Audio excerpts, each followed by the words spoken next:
ಕತೆ ನಿಮ್ಮ ಭಾವ ಚಾನಲ್ಗೆ ಸ್ವಾಗತ.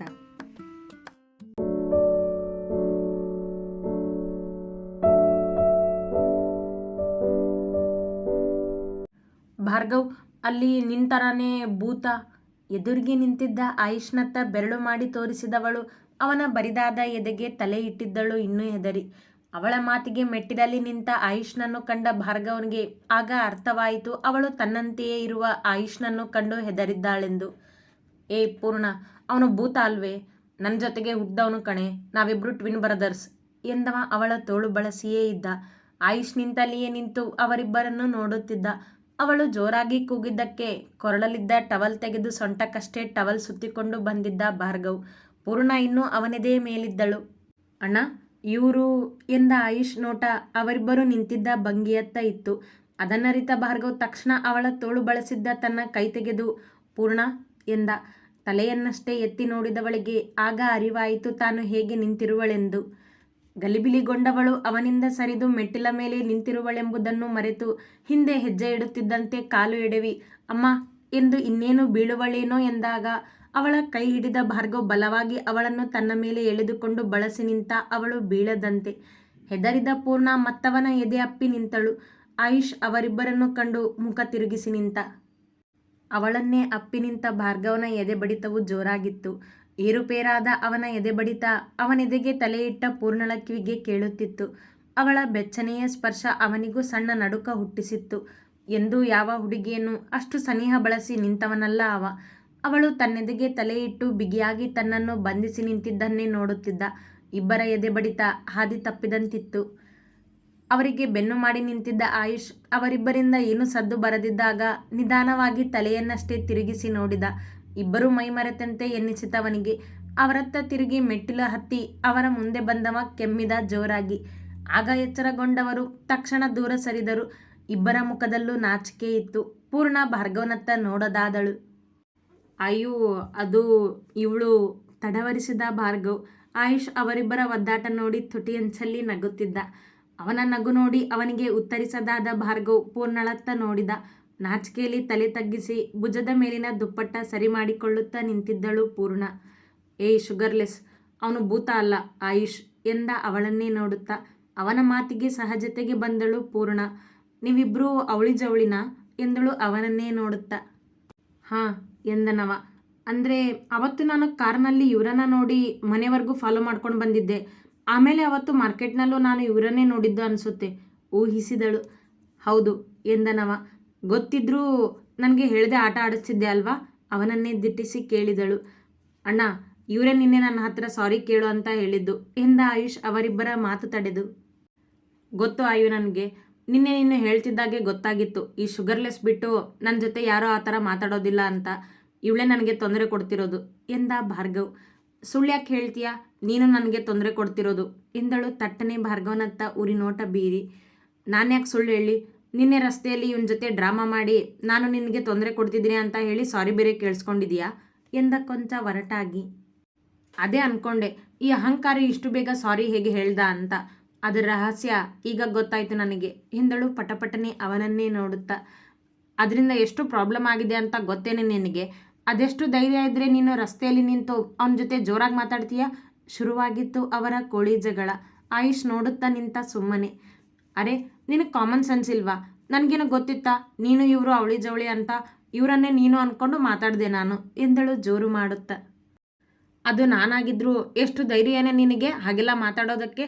ಅವಳನ್ನೇ ದಿಟ್ಟಿಸಿ ಕೇಳುತ್ತಿದ್ದವನ ಮೊಗದಲ್ಲಿ ಹುಸಿ ಕೋಪವಿತ್ತು ಅವಳ ಮೇಲೆ. ಅವನನ್ನೇ ದಿಟ್ಟಿಸಿದಳು ಪೂರ್ಣ. ಅಬ್ಬಾ, ನೀವಿಬ್ಬರು ಸ್ವಲ್ಪ ಮಾತು ನಿಲ್ಲಿಸ್ತೀರಾ? ನನಗೆ ಏನೂ ಅರ್ಥ ಆಗ್ತಿಲ್ಲ ಎಂದ ಆಯುಷ್. ಅವನ ಮಾತಿಗೆ ಇಬ್ಬರು ಅವನತ್ತ ತಿರುಗಿ ನೋಡಿದರು. ಆಯು, ಇವಳ ಬಗ್ಗೆ ನಿನಗೆ ಗೊತ್ತಿಲ್ಲ ಎಂದ ಭಾರ್ಗವ್. ಹಾಂ ಹಾಂ, ಆದರೆ ನಿನ್ನ ಬಗ್ಗೆ ಚೆನ್ನಾಗಿ ಗೊತ್ತಿದೆ ನನಗೆ ಮೂಗು ತಿರುವಿ ಎಂದಳು. ಅಹಂಕಾರಿ ಎಂದು ಸಿರಿದಳು ಕೊನೆಯಲ್ಲಿ. ಏಯ್ ಎಂದ ಭಾರ್ಗವ್ ಅವಳತ್ತ ಚೂಪು ನೋಟ ಬೀರುತ್ತಾ. ಅಣ್ಣ ಎಂದು ಸುಮ್ಮನಿರುವಂತೆ ಸನ್ನೆ ಮಾಡಿದ ಆಯುಷ್. ಇಬ್ಬರೂ ಸುಮ್ಮನೆ ನಿಂತರು. ಈಗ ನಿಮ್ಮಿಬ್ಬರು ಜಗಳ ನಿಲ್ಲಿಸಿ ಸ್ವಲ್ಪ ಕೂಲಾಗಿ ಮಾತಾಡ್ತೀರಾ ಎಂದ. ಅವನ ಮಾತುಗಳು ಸೌಮ್ಯವೇ. ನಾನು ಕೂಲಾಗಿನೇ ಮಾತಾಡ್ತೀನಿ, ನಿಮ್ಮ ಅಣ್ಣನೇ ಯಾವಾಗಲೂ ಸಿಡ್ಕಾಳ್ತಾನೆ ಎಂದಳು ಪೂರ್ಣ ಆಯುಷ್ನನ್ನೇ ನೋಡುತ್ತಾ. ನಿನ್ನ ಎಂದ ಭಾರ್ಗವ್ ಮತ್ತೆ ಅವಳತ್ತ ನೋಡುತ್ತಾ ಹಲ್ಲು ಕಡಿದ. ನೋಡಿ, ಹೀಗೆ ಆಯುಷ್ಗೆ ಭಾರ್ಗವನನ್ನು ತೋರಿಸುತ್ತಾ ಎಂದಳು. ಆಯುಷ್ ನಕ್ಕ ತುಟಿಯಂಚಲ್ಲಿ. ಅತಿ ಆಯಿತು ಕಣೆ ನಿಂದು, ಸಿಡುಕಿದ ಭಾರ್ಗವ್. ಅಣ್ಣ ಮತ್ತೆ ಸುಮ್ಮನಿರಿಸಿದ ಆಯುಷ್. ಅಣ್ಣನ ಪರವಾಗಿ ನಾನು ನಿಮಗೆ ಸಾರಿ ಕೇಳ್ತೀನಿ ಎಂದ ಆಯುಷ್ ಪೂರ್ಣಳನ್ನು ನೋಡುತ್ತಾ. ಅಯ್ಯೋ ಬೇಡ ಎಂದು ಅವಳು ಮಾತನಾಡುವಾಗಲೇ ಮಧ್ಯೆ ಬಾಯಿ ತೆಗೆದ ಭಾರ್ಗವ್. ಅವಳಿಗೆ ನೀನು ಸಾರಿ ಕೇಳಬೇಡ ಆಯು ಎಂದ. ನಾನು ಅದನ್ನೇ ಹೇಳ್ತಿದ್ದೀನಿ, ಇವನ ಪರವಾಗಿ ನೀವು ಸಾರಿ ಕೇಳಬೇಡಿ. ಯಾರು ತಪ್ಪು ಮಾಡಿರ್ತಾರೋ ಅವರೇ ಸಾರಿ ಕೇಳ್ತಾರೆ ಎಂದಳು ಭಾರ್ಗವನನ್ನು ನೋಡುತ್ತಾ. ಏಯ್ ಶುಗರ್ಲೆಸ್, ರೇಗಿದ ಭಾರ್ಗವ್. ಕಿರಿಕಿರಿ ಆಗಿತ್ತವನಿಗೆ ಪೂರ್ಣಳ ಮಾತುಗಳು. ಶುಗರ್ಲೆಸ್ ಅರ್ಥವಾಗದೆ ಕೇಳಿದ ಆಯುಷ್. ಅದು ಇವಳ ಹೆಸರು ಎಂದ ಭಾರ್ಗವ್ ಸೊಂಟದ ಮೇಲೆ ಕೈ ಇಟ್ಟು ನಿಂತು. ನೋಡು, ಸುಮ್ಮನೆ ಕಾಲು ಕೆರ್ಕೊಂಡು ಜಗಳಕ್ಕೆ ಬರ್ತೀಯ ನೀನು, ಅವನಿಗೆ ಕೈ ಬೆರಳು ತೋರಿಸುತ್ತಾ ಎಂದಳು ಪೂರ್ಣ.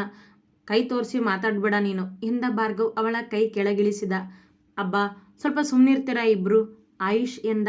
ಮತ್ತೆ ಸುಮ್ಮನೆ ನಿಂತರು ಇಬ್ಬರು. ಆಯುಷ್ ಮಾತನಾಡದೆ ಅವರಿಬ್ಬರನ್ನೇ ದಿಟ್ಟಿಸಿದ. ನಿನ್ನೆ ನಾನು ನಿಮ್ಮನ್ನ ಇವನು ಅಂದ್ಕೊಂಡು ಹಾಗೆಲ್ಲ ಮಾತಾಡ್ಬಿಟ್ಟೆ, ಸಾರಿ ಎಂದಳು ಪೂರ್ಣ ಆಯುಷ್ನನ್ನು ನೋಡುತ್ತಾ. ಪರವಾಗಿಲ್ಲ, ಇಟ್ಸ್ ಓಕೆ. ಆ್ಯಂಡ್ ನಾನು ಆಯುಷ್ ಎಂದ ಆಯುಷ್ ಅವಳತ್ತ ಕೈ ಚಾಚಿದ. ಅವ ಕೈ ಚಾಚಿದ್ದನ್ನು ನೋಡಿ ಭಾರ್ಗವನನ್ನು ನೋಡಿದಳು ಪೂರ್ಣ. ಅವನಿಗೆ ಕೈ ಕೊಡಲೋ ಬೇಡವೋ ಎಂಬ ಪ್ರಶ್ನೆ ಇತ್ತು ಅವಳ ನೋಟದಲ್ಲಿ. ಅವನು ಭೂತ ಅಲ್ವೇ, ನಮ್ಮ ಹಾಗೆ ಮನುಷ್ಯ ಎಂದ ಭಾರ್ಗವ್ ಅವನಿಗೆ ಕೈ ಕೊಡುವಂತೆ ಸನ್ನೆ ಮಾಡಿದ. ಅಣ್ಣನ ಪರ್ಮಿಷನ್ ಬೇಕಾ ಕೇಳಿದ ಆಯು. ಅವಳ ನೋಟ ಅರಿತು. ಹಾಗೇನಿಲ್ಲ ಎಂದ ಪೂರ್ಣ ಅವನ ಕೈಗೆ ಕೈ ಕೊಟ್ಟು. ನನ್ನ ಹೆಸರು ಪೂರ್ಣ ಎಂದಳು. ಶುಗರ್ಲೆಸ್ ಪೂರ್ಣ ಎಂದು ಕಾಲೆಳೆದ ಭಾರ್ಗವ್. ಓರೆಗಣ್ಣಿನಿಂದ ಅವನನ್ನೇ ನೋಡಿದಳು ಪೂರ್ಣ. ಹಾಂ ಮತ್ತೆ ಜಗಳ ಬೇಡ ಎಂದ ಆಯುಷ್. ನಾನು ಅಜ್ಜಿ ಹತ್ರ ಇರ್ತೀನಿ, ಬೇಗ ಬಾ ಭಾರ್ಗವನನ್ನು ನೋಡಿ ಎಂದ ಪೂರ್ಣ ಮೆಟ್ಟಿಲಿಳಿಯಲು ಹೆಜ್ಜೆ ಇಟ್ಟಳು. ಆಯು, ಅಜ್ಜಿ ದೇವಸ್ಥಾನದಲ್ಲಿ ತಲೆ ತಿರುಗಿ ಬಿದ್ದಿದ್ರಂತೆ, ಡಾಕ್ಟರ್ಗೆ ಕಾಲ್ ಮಾಡು, ನಾನು ಬಟ್ಟೆ ಹಾಕ್ಕೊಂಡು ಬರ್ತೀನಿ ಎಂದ ಭಾರ್ಗವ್. ಹೌದಾ, ನೋಡ್ತೀನಿ ಎಂದ ಆಯುಷ್ ಪೂರ್ಣಳ ಹಿಂದೆಯೇ ಕೋಣೆಗೆ ಬಂದ. ಅಜ್ಜಿ ಕರೆದ ಆಯುಷ್ ಅವರ ಪಕ್ಕದಲ್ಲಿ ಕುಳಿತು ಅವರ ಕೈ ಹಿಡಿದು. ಪೂರ್ಣ ಅಲ್ಲಿಯೇ ನಿಂತಳು ಅವನ ಹಿಂದೆ. ಹಾಗೆಯೇ ಕಣ್ಮುಚ್ಚಿದ್ದ ಅಜ್ಜಿ ಕಣ್ತೆರೆದು ನೋಡಿದರು. ಏನಾಯ್ತು ಅಜ್ಜಿ, ತಲೆ ತಿರುಗಿ ಬಿದ್ದಿದ್ದಂತೆ, ಡಾಕ್ಟರ್ಗೆ ಕಾಲ್ ಮಾಡ್ತೀನಿ ಇರು ಎಂದು ಜೇಬಿನಲ್ಲಿದ್ದ ಫೋನ್ ತೆಗೆದ ಆಯುಷ್. ಡಾಕ್ಟರ್ ಎಲ್ಲ ಬೇಡ ಆಯು, ಸ್ವಲ್ಪ ಸುಸ್ತಾಗಿದೆ ಅಷ್ಟೇ. ಭಾರ್ಗವ್ ಬಂದಿಲ್ವಾ ಕೇಳಿದರು ನಿಧಾನವಾಗಿ ಎದ್ದು ಕುಳಿತು. ಬಂದಿದ್ದಾನೆ ಅಜ್ಜಿ, ನೀವು ಜ್ಯೂಸ್ ಕುಡಿಬೇಕಿತ್ತು, ನಿಮಗೆ BP ಇರೋದಕ್ಕೆ ತಲೆ ತಿರುಗೋದು ಎಂದ ಆಯುಷ್. ಚಿನ್ನ ಎಂದು ಕೂಗಿದ. ಅವನು ಕಾಣ್ತಿಲ್ಲ ಆಯು. ಹೌದಾ ಎಂದವ ಪೂರ್ಣಳತ್ತ ನೋಡಿ. ಪೂರ್ಣ, ನೀವು ಅಜ್ಜಿ ಹತ್ರ ಇರ್ತೀರಾ, ನಾನು ಜ್ಯೂಸ್ ತಗೊಂಡು ಬರ್ತೀನಿ ಎಂದ. ಸರಿ ಎಂದು ತಲೆ ಆಡಿಸಿದಳು ಪೂರ್ಣ. ಆಯುಷ್ ಎದ್ದು ಹೊರ ನಡೆದ. ಪೂರ್ಣ ಅಜ್ಜಿಯ ಬಳಿ ಕುಳಿತಳು. 5 ನಿಮಿಷದಲ್ಲಿ ಆಯುಷ್ ಜ್ಯೂಸ್ ಗ್ಲಾಸ್ ಹಿಡಿದು ಬಂದರೆ ಭಾರ್ಗವ್ ತಯಾರಾಗಿ ಬಂದ. ಆಯುಷ್, ಡಾಕ್ಟರ್ಗೆ ಕಾಲ್ ಮಾಡಿದ್ಯಾ ಕೇಳಿದ ಭಾರ್ಗವ್. ಪೂರ್ಣ ಅಜ್ಜಿಯ ಪಕ್ಕದಲ್ಲಿ ಕುಳಿತು ಅವರಿಗೆ ಜ್ಯೂಸ್ ಕುಡಿಸುತ್ತಿದ್ದಳು. ಅಜ್ಜಿ ಬೇಡ ಅಂದ್ರು ಅಣ್ಣ. ಅವರು ಬೇಡ ಅಂದರೆ ಕೇಳೋರು ಯಾರು, ನಾನೇ ಕಾಲ್ ಮಾಡ್ತೀನಿ ಎಂದವ ಫೋನ್ ಹಿಡಿದು ಕರೆ ಮಾಡಿ ಡಾಕ್ಟರ್ಗೆ ಬರಲು ಹೇಳಿದ. ಡಾಕ್ಟರ್ ಬೇಡವೋ ಭಾರ್ಗವ್ ಎಂದಿತು ಅಜ್ಜಿ ಅವನತ್ತ ನೋಡುತ್ತಾ. ನಿನಗೆ ಗೊತ್ತಾಗೋದಿಲ್ಲ, ಸುಮ್ಮನಿರೋ ಅಜ್ಜಿ ನೀನು ಎಂದವನ ಮಾತಿಗೆ ಮತ್ತೆ ಮಾತನಾಡಲಿಲ್ಲ ಅಜ್ಜಿ. ಅಜ್ಜಿ, ನಾನಿನ್ನು ಹೋಗಿ ಬರ್ತೀನಿ ಎಂದು ಮೇಲೆದ್ದಳು ಪೂರ್ಣ. ಶರಾವತಿ ಬರ್ತಾಳೆ ಇರು ಪೂರ್ಣ ಎಂದರು ಅಜ್ಜಿ ತಡೆದು. ಇಲ್ಲ ಅಜ್ಜಿ, ಲೇಟ್ ಆಗುತ್ತೆ, ಅಂಗಡಿಯಲ್ಲಿ ಸಂಜು ಒಬ್ಬನೇ ಇದ್ದಾನೆ ಎಂದಳು. ಹಾಂ, ಶುಗರ್ಲೆಸ್ ಸ್ವೀಟ್ ಮಾರೋದಕ್ಕೆ ಲೇಟ್ ಆಗುತ್ತೆ ಗೊಣಗಿದ ಭಾರ್ಗವ್ ಅವಳ ಹಿಂದೆಯೇ ನಿಂತಿದ್ದ. ಅವನ ಧ್ವನಿ ಕೇಳಿ ಅವನನ್ನೊಮ್ಮೆ ನೋಡಿದಳು ಪೂರ್ಣ ಕಣ್ಣು ಕಿರಿದು ಮಾಡಿ. ಇರು ಪೂರ್ಣ, ಹೋಗುವಂತೆ. ಅಂದಾಗೆ ಇವರಿಬ್ಬರು ನನ್ನ ಮೊಮ್ಮಕ್ಕಳು, ಅವತ್ತು ದೇವಸ್ಥಾನದಲ್ಲಿ ಪರಿಚಯ ಮಾಡಿಸೋದಕ್ಕೆ ಆಗಲಿಲ್ಲ ಎಂದ ಅಜ್ಜಿ ಭಾರ್ಗವ್ ಮತ್ತು ಆಯುಷ್ನನ್ನು ನೋಡುತ್ತಾ. ಇವಳು ಪೂರ್ಣ ಕಣ್ರೋ, ನನ್ನ ಫ್ರೆಂಡ್ ಲಕ್ಷ್ಮಿ ಇದ್ದಾಳಲ್ಲ, ಅವಳು ಮೊಮ್ಮಗಳು, ತುಂಬ ಚೆನ್ನಾಗಿ ಸ್ವೀಟ್ ಮಾಡ್ತಾಳೆ ಎಂದಿತು ಅಜ್ಜಿ. ಹಾಂ ಗೊತ್ತು, ಶುಗರ್ಲೆಸ್ ಸ್ವೀಟ್ ಮತ್ತೆ ಗೊಣಗಿದ ಭಾರ್ಗವ್. ಮತ್ತೆ ಪೂರ್ಣ ದಿಟ್ಟಿಸಿದಳು ಅವನನ್ನು ಮುನಿಸಿನಿಂದ. ಅಣ್ಣ ಎಂದ ಆಯುಷ್ ಸುಮ್ಮನಿರುವಂತೆ. ನಾನು ಹೋಗಿ ಬರ್ತೀನಿ ಅಜ್ಜಿ ಎಂದಳು ಪೂರ್ಣ ಅವಸರಿಸಿ. ಶರು ಬರೋ ಹೊತ್ತಾಯಿತು ಪೂರ್ಣ, ನಿತ್ಕೋ ಎಂದರು ಅಜ್ಜಿ. ಪೂರ್ಣ ಭಾರ್ಗವನತ್ತ ನೋಡುತ್ತಾ. ಬೇಡ ಅಜ್ಜಿ, ನನಗೆ ಲೇಟ್ ಆಗುತ್ತೆ, ನಾನು ಹೋಗ್ತೀನಿ, ಮತ್ತೆ ಬಂದಾಗ ಭೇಟಿ ಮಾಡ್ತೀನಿ ಎಂದಳು. ಸರಿನಮ್ಮ. ಭಾರ್ಗವ್, ಅವಳನ್ನು ಅವಳ ಅಂಗಡಿವರೆಗೂ ಡ್ರಾಪ್ ಮಾಡಿಬಿಡು. ಹೇಗಿದ್ರು ನೀವಿಬ್ಬರು ಹೊರಗಡೆ ಹೋಗ್ತಿದ್ರಲ್ವಾ, ಅವಳನ್ನು ಡ್ರಾಪ್ ಮಾಡಿ ಹೋಗಿ ಭಾರ್ಗವನ್ಗೆ ಹೇಳಿತು ಅಜ್ಜಿ. ಬೇಡ ಅಜ್ಜಿ, ನಾನು ಹೋಗ್ತೀನಿ ಎಂದಳು ಪೂರ್ಣ. ಹಾಂ ಅಜ್ಜಿ, ಡಾಕ್ಟರ್ ಬರ್ತಾರೆ, ಮನೆಯಲ್ಲೇ ಇರಬೇಕು ನಾವು ಎಂದ ಭಾರ್ಗವ್ ತಪ್ಪಿಸಿಕೊಳ್ಳಲು. ಡಾಕ್ಟರ್ ಬಂದರೆ ಚಿನ್ನ ಇರ್ತಾನೆ, ಕತ್ಲಾಗ್ತಾ ಬಂತು, ಪೂರ್ಣ ಒಬ್ಳೆ ಹೋಗೋದು ಬೇಡ, ನೀವು ಇವಳನ್ನು ಡ್ರಾಪ್ ಮಾಡಿ ಹೋಗಿ ಎಂದಾಗ ಭಾರ್ಗವ್ ಹಣೆ ತೀಡಿಕೊಂಡ. ಅವನ ಪರಿಸ್ಥಿತಿ ನೋಡಿ ನಕ್ಕ ಆಯುಷ್. ಸರಿ ಅಜ್ಜಿ ಎಂದ. ಆಯು, ಹೋಗೋ ತಯಾರಾಗ್ಬಾ, ಇವಳನ್ನು ಡ್ರಾಪ್ ಮಾಡಿ ಹೋಗೋಣ ನಾವು, ನಾನು ಚಿನ್ನಾಗೆ ಕಾಲ್ ಮಾಡ್ತೀನಿ ಎಂದ ಭಾರ್ಗವನ್ಗೆ ಬೇರೆ ದಾರಿಯೇ ಇಲ್ಲ. ಸರಿ ಅಣ್ಣ, 5 ನಿಮಿಷ ಎಂದ ಆಯುಷ್ ಕೋಣೆಗೆ ನಡೆದ. ಭಾರ್ಗವ್ ಫೋನ್ ಹಿಡಿದು ಕೋಣೆಯಿಂದ ಹೊರ ನಡೆದ. ಪೂರ್ಣ ಮತ್ತೈದು ನಿಮಿಷ ಅಜ್ಜಿಯ ಜೊತೆ ಮಾತಿಗಿಳಿದಳು. ಆಯುಷ್ 10 ನಿಮಿಷದಲ್ಲಿ ಫ್ರೆಶ್ ಆಗಿ ಬಟ್ಟೆ ಬದಲಿಸಿ ಬಂದ. ಅಜ್ಜಿ, ನಾವು ಹೋಗಿ ಬರ್ತೀವಿ. ಅಮ್ಮ ಬಂದರೆ ಹೇಳು, ನಾನು ಕಾಲ್ ಮಾಡಿ ಹೇಳ್ತೀನಿ ಎಂದ ಆಯುಷ್ ಅಜ್ಜಿಯ ಬಳಿ ಬಂದು. ಶರು ಬರೋವರೆಗೂ ಇದ್ದಿದ್ರೆ ಚೆನ್ನಾಗಿರ್ತಿತ್ತು ಪೂರ್ಣ, ಮತ್ತೆ ಎಂದಿತ್ತು ಅಜ್ಜಿ.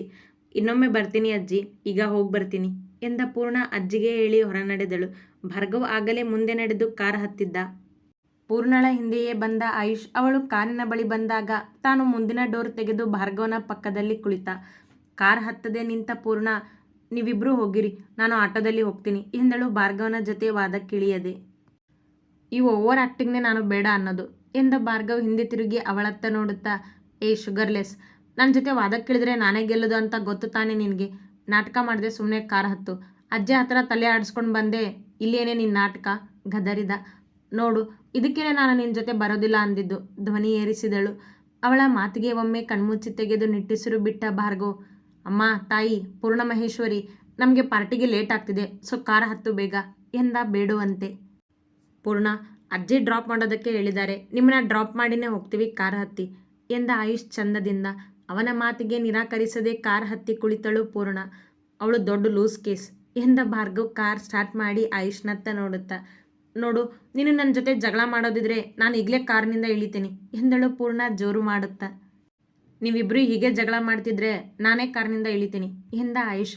ಭಾರ್ಗವ್ ಕನ್ನಡಿಯಲ್ಲಿ ಹಿಂದೆ ಕುಳಿತಿದ್ದ ಪೂರ್ಣಳನ್ನೊಮ್ಮೆ ನೋಡಿದ. ಮುಖ ಉದಿಸಿಕೊಂಡಿದ್ದಳು ಅವನನ್ನೇ ನೋಡುತ್ತಾ. ಇಬ್ಬರೂ ಮಾತನಾಡದೆ ಕುಳಿತರು. ಭಾರ್ಗವ್ ಸುಮ್ಮನೆ ಡ್ರೈವ್ ಮಾಡುತ್ತಾ ಅವಳ ಅಂಗಡಿಯ ಮುಂದೆ ಕಾರ್ ನಿಲ್ಲಿಸಿದ. ಕಾರಿನಿಂದ ಇಳಿದು ಆಯುಷ್ ಕುಳಿತಿದ್ದಲ್ಲಿ ಬಂದ ಪೂರ್ಣ, ಥ್ಯಾಂಕ್ಸ್ ಎಂದಳು ಆಯುಷ್ನನ್ನೇ ನೋಡುತ್ತಾ. ನೋಡು, ಥ್ಯಾಂಕ್ಸ್ ಹೇಳೋದಕ್ಕೂ ಎಷ್ಟು ಕೊಬ್ಬು ಇವಳಿಗೆ. ಡ್ರೈವ್ ಮಾಡಿದ್ದು ನಾನು, ಥ್ಯಾಂಕ್ಸ್ ನಿನಗೆ ಎಂದ ಭಾರ್ಗವ್ ಕಾರಿನ ಕಿಟಕಿಯಲ್ಲಿ ಅವಳನ್ನೇ ನೋಡುತ್ತಾ. ನಿನಗೆ ನನಗಿರೋ ಕೊಬ್ಬು ಮಾತ್ರ ಕಾಣುತ್ತೆ, ನಿನಗಿರೋದು ಕಾಣೋದಿಲ್ಲ ಅಲ್ವಾ. ನಾನು ಅವ್ರ ಮಾತಿಗೆ ಕಾರ್ನಲ್ಲಿ ಬಂದಿದ್ದು, ಅದಕ್ಕೆ ಅವರಿಗೆ ಥ್ಯಾಂಕ್ಸ್ ಹೇಳಿದ್ದು ರೇಗಿದಳು ಅವನನ್ನೇ ನೋಡುತ್ತಾ. ಇಟ್ಸ್ ಓಕೆ ಪೂರ್ಣ ಎಂದ ಆಯುಷ್ ನಗುತ್ತಲೇ. ಮತ್ತೆ ಮಾತನಾಡದೆ ಭಾರ್ಗವನನ್ನು ನೋಡಿ ಮೂಗು ತಿರುವಿದ ಪೂರ್ಣ ಕಾರಿನ ಮುಂದೆ ನಡೆದು ಅಂಗಡಿಯತ್ತ ಹೆಜ್ಜೆ ಇಟ್ಟಳು. ಶುಗರ್ಲೆಸ್ ಕರೆದ ಭಾರ್ಗವ್ ಅವಳನ್ನೇ ನೋಡುತ್ತಾ. ಅವನ ಧ್ವನಿಗೆ ತಿರುಗಿದಳು ನಿಂತಲ್ಲೇ. ನೀನಿನ್ನೂ ನನಗೆ ಸಾರಿ ಕೇಳಿಲ್ಲ, ನಾನು ನಿನಗೆ ಕೇಳಿಲ್ಲ, ಸೊ ಗೇಮ್ ಇನ್ನೂ ಮುಗ್ದಿಲ್ಲ, ನೆನ್ಪಿಟ್ಕೋ ಅವಳನ್ನೇ ನೋಡುತ್ತಾ ಎಂದವ ನಡೆದು ಬಿಟ್ಟ ಮುಂದೆ. ಪೂರ್ಣ ಮಾತನಾಡಲು ಆಗದೆ ಅಂಗಡಿಯ ಒಳಗೆ ನಡೆದಳು. ಅತಿ ಹೆಚ್ಚಿನ ಕಥೆಗಳಿಗಾಗಿ ಹಿಂಬಾಲಿಸಿ ಪ್ರತಿಲಿಪಿ ಆ್ಯಪ್ನಲ್ಲಿ ಪ್ರತಿಮಾ SH ಅವರನ್ನು.